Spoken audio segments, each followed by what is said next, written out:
Hi అండి, welcome to అంబటీస్ education.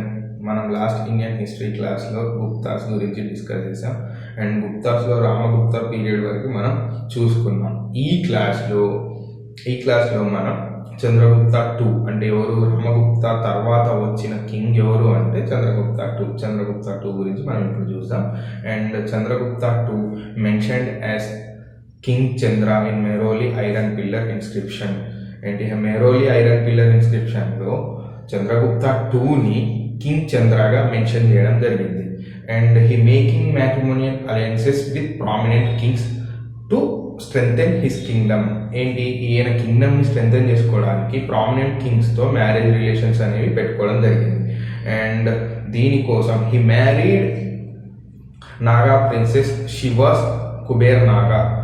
Okay, ఏంటి, ఈయన కుబేర్ నాగా అనే నాగా ప్రిన్సెస్ని మ్యారేజ్ చేసుకోవడం జరుగుతుంది. They had one daughter, she was Prabhavati Gupta. వీళ్ళకి ఒక కూతురు పుట్టింది, ఆమె ఎవరు అంటే Prabhavati Gupta. And Prabhavati Gupta was given to Vakataka king Rudrasena two. ఏంటి, కింగ్డమ్ని స్ట్రెంగ్థెన్ చేసుకోవడం కోసం వకాటక కింగ్ అయిన రుద్రసేన టూకి ఈయన డాటర్ ఎవరు, చంద్రగుప్త టూ యొక్క డాటర్ ప్రభావతి గుప్తాని ఇవ్వడం జరుగుతుంది. And Rudrasena two was died at an early age, అంటే చిన్న ఏజ్లోనే ఈయన చనిపోవడం జరుగుతుంది.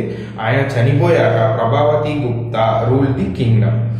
ప్రభావతి గుప్తా వాళ్ళ మైనర్ సన్ని కింగ్గా ఉంచి ఈమె రూల్ చేయడం జరిగింది. And she was helped by Kalidasa.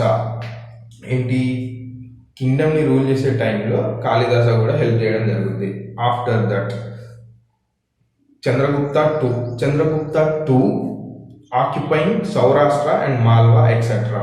ఏంటి, గుజరాత్ యొక్క ఓల్డ్ నేమే సౌరాష్ట్ర, అది గుర్తుపెట్టుకోండి. అండ్ గుజరాత్ యొక్క capital at that time Ujjain.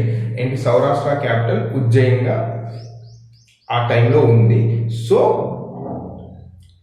ఏంటి, దీనివల్ల ఇవి ఆక్యుపై చేసుకోవడం వల్ల ఈయన ఎంపైర్ని ఎక్స్టెండ్ చేసుకున్నాడు కదా, ఆక్యుపై చేసుకోవడం వల్ల ట్రేడ్ కాంట్రాక్ట్స్ అనేవి యూరోప్ కంట్రీస్తో పెరగడం జరిగింది. సో దీనివల్ల వ్యాపారం ఏంటి, వాణిజ్య కార్యకలాపాలు ఎక్కువగా జరిగాయి. Okay, and after that he has some titles that are Vikramaditya and Shakari and Sahasanka and also Parama Bhagavata, that means great devotee of lord Vishnu.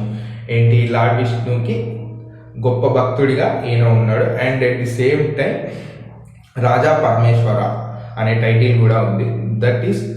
That means king of divine origin. ఏంటి, దైవాంశ సముద్రుడు అనే మీనింగ్ వస్తుంది.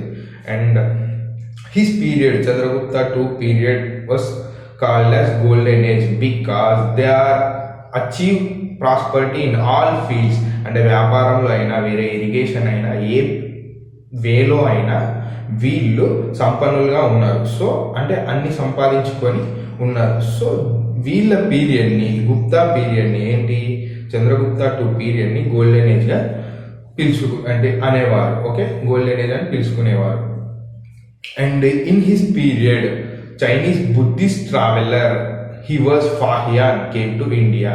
ఏంటి, ఫాహియాన్ అనే చైనీస్ బుద్ధిస్ట్ ట్రావెలర్ ఇండియాకి రావడం జరుగుతుంది. And he wrote one book Fokoko. గుర్తుపెట్టుకోండి, ఫాహియాన్ ఫోకోకో అనే బుక్ని రాస్తాడు.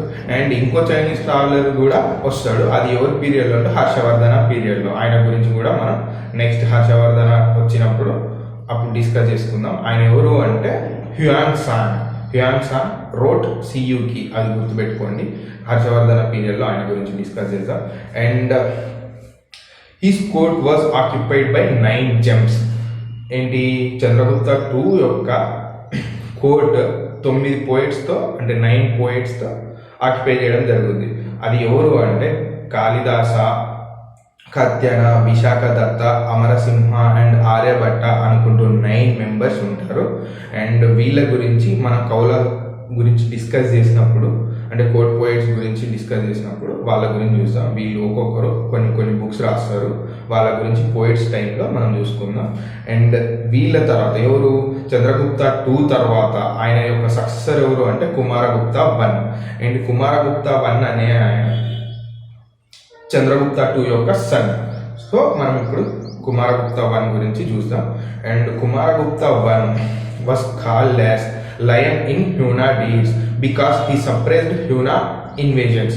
ఏంటి, ఈయనకు టైటిల్ ఉంది, అదేంటి అంటే లయన్ ఇన్ హ్యూనా డీడ్స్. ఎందుకు అంటే ఈయన అణచివేసాడు, హ్యూనా ఇన్వేజన్స్ని అణచివేయడం వల్ల ఈయనకి ఈ టైటిల్ వచ్చింది. And he founded Nalanda university. ఏంటి, ఈయన నలంద యూనివర్సిటీని స్థాపించడం జరుగుతుంది. And he spent more money on wars with Hunas. ఏంటి, చాలా మనీని ఖర్చు చేయడం జరిగింది వీళ్ళని, ఎవరిని, హ్యూనాస్ని సప్రెస్ చేయడం కోసం.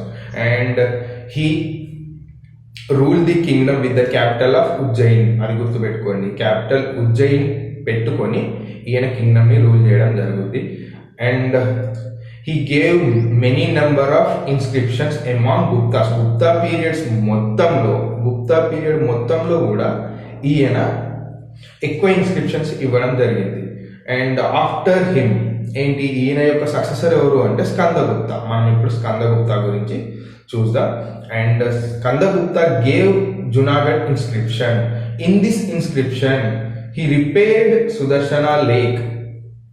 ఏంటి, ఈ ఇన్స్క్రిప్షన్లో, జునాగఢ్ ఇన్స్క్రిప్షన్లో మెన్షన్ చేసింది ఏంటి అంటే ఈయన సుదర్శన లేక్ని రిపేర్ చేయడం జరిగింది అని మెన్షన్ చేయడం జరిగింది. And he has also having one title, that is Vikramaditya. ఈయనకి ఒక టైటిల్, అది ఏంటి అంటే Vikramaditya. And he transferred capital from Ujjain to Ayodhya because to keep away from Huna invasions. ఏంటి, హ్యూనాస్ యొక్క దండయాత్రల నుండి దూరంగా ఉండడం కోసం ఈయన క్యాపిటల్ని ఉజ్జయిన్ నుండి అయోధ్యకి మార్చడం జరిగింది. సో ఇంతటితో వీళ్ళ గురించి, ఏంటి, గుప్తా పీరియడ్లో ఉన్న కింగ్స్ అందరి గురించి మనం డిస్కస్ చేసాం. నెక్స్ట్ ఏ కింగ్డమ్స్ వస్తారు అనే దాని గురించి మనం నెక్స్ట్ క్లాస్లో డిస్కస్ చేసాం. అండ్ ఇప్పటికైతే ఇంతవరకు మీకు అర్థమైందని నేను అనుకుంటున్నాను. Thank you.